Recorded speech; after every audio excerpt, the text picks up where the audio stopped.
Herkese merhaba arkadaşlar, kanalımıza hoş geldiniz. Mert Ramazan Demir'in doktor abisi gündem oldu. Afra Saraçoğlu ile bir dargın, bir barışık ilişkisinde sona erdiren Mert Ramazan Demir, özel hayatı ile adından çok söz ettirdi.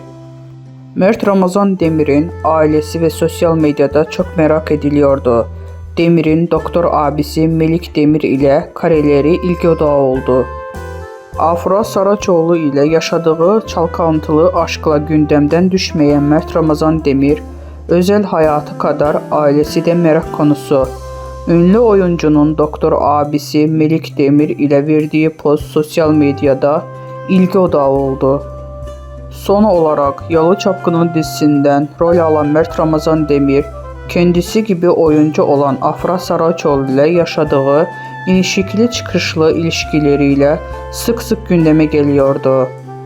Ayrılık, barışma, kıskançlık krizleri ve ihanet iddialarıyla çalkantılı bir ilişki yaşayan ikili bir kez daha ayrıldı. Son dönemde en çok konuşulan çiftlerden olan ünlü oyuncuların dizileri, birlikte ilişkileri de bitti. Mert Ramazan Demir'in Melik Demir dışında 3 erkek kardeşi daha bulunuyor.